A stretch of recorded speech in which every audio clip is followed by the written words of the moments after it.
enigma that is Zimbabwe. Many people and scholars and thinkers tell us that civilization and intelligence started in North Africa. We beg to differ and say it might have started in Southern Africa. That is the chevron shape found all over the stone walls in Great Zimbabwe. The chevron indicates spirit, indicates water, indicates that we are dealing with dimensional travel, we are dealing with dimensional connection, showing that Zimbabwe was not a country, but it was a stone city, a spiritual center for Africans, for all black Bantus. This one is found in Awam, in Yemen. It's similar to the one, this is Zimbabwe. And you can see there, this is the chevron wall side, this is the conical tower, there are gates there, there is great engineering there, construction engineering that has baffled millions of scholars and thinkers. And these are some of the artifacts, the pillars that have hieroglyphic writings on them. There are hieroglyphic writings there. Come to the riddle of Zimbabwe, the ancient stone city found in Southern Africa. Fantastic stone structures which are shown here on the map of Southern Africa. You see the dotted map there. The small little dots indicates a stonework.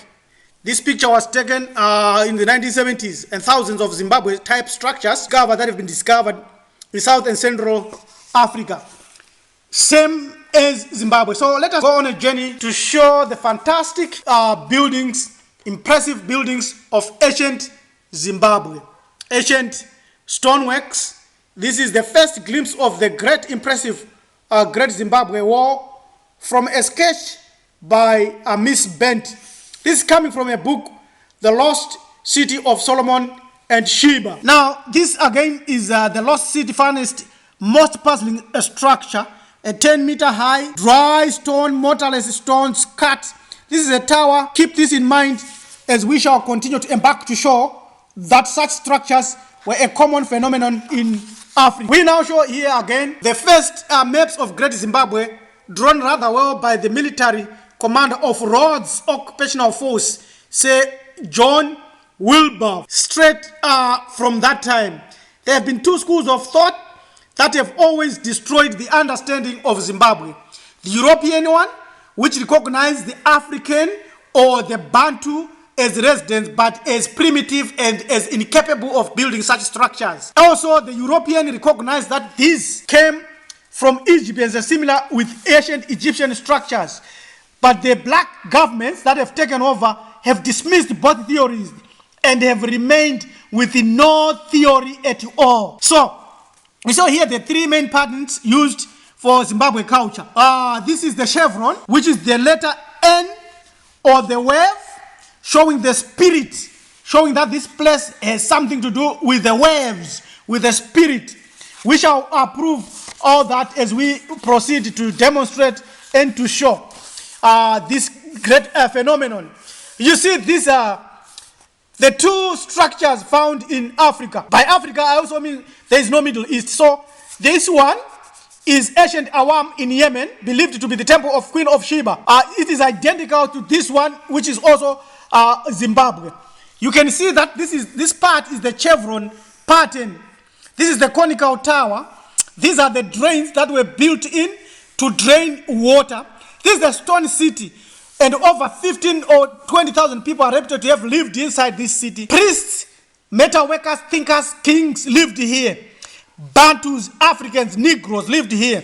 This is the main entrance on the northern side. This is a gap in the wall for expansion, and this is the main hall, and all these are structures and platform areas where our people dwelt in. This was the stone city, and around this there were villages where other people lived. These are two same structures built by same people. Remember, Sena, found in Yemen, is similar to Shona, people found in Africa, in Southern and Central Africa today. This is the aerial view of the lost city of Great Zimbabwe. As I have already indicated, the black African government in Zimbabwe have no clue at all. They have not taught anything. They just write. They don't connect this. and Hamitic Hebrew ethics, we are connecting this to ancient Egypt, to ancient and West Africa, to East Africa. And we are saying all stoneworks found on earth were built by the same people, the Bantus, the Africans. This is the one structure, biggest structure found in Southern Africa, the greatest other than the pyramids found in Africa. And there is the wall, the towers. You can see the towers there, built in there. And there is the wall, a great wall with the chevron pattern at the top. And this the entrance, you see, fantastic how they are built. This have a lot to do with all the knowledge, all the technologies that our ancestors founded. This is where we will find hieroglyphic. These are pillars which are found in the Great Zimbabwe, and these are hieroglyphics written on them. They have not been deciphered. No one knows whether they are Ptolemaic, pre-Ptolemaic, ancient dynasty, or old dynasty, or pre-dynastic. But it's clear that they are hieroglyphics or they are symbol signs. You see that one clearly. That's hieroglyphic. And then now we come to the fabulous, fantastic zodiac ball found in Great Zimbabwe with emblems of the northern zodiac encircling the African crocodile totem. When you hear the term Dzibahungwe as the occupants of Great Zimbabwe, I am a Dziba, I am a Mlambo, a Siziba, a Ngwenya. These are hieroglyphics. These represent all the chevrons. These are all the zodiac you find in Dendera. Some of them are found in here. You see there? So, and this is one of the plates found but now has disappeared and vanished, and it's suspected to be with Cecil John Rhodes. So we come again to the Inyanga, eastern part of Zimbabwe, where we find the great walls again, and this is small entries. They call it slave pits, and also one of the greatest dry stone terraces found in Inyanga, for which experts suggest more stone was moved than in the building of the pyramids. You have never heard this. This has not been taught. And on the bottom, this is found in Yemen once more, ruled by the Queen of Sheba. When you hear the word Sheba, you play around with the S and you remove the H, it's Seba. You remove the vowel, it's SB. You come, you find the word Sabe or Sabi. These are the same people. Sabe, Mlambo, Dziba. We are the same people. This was used for agriculture right in the mountains there, stonework. It's Africa.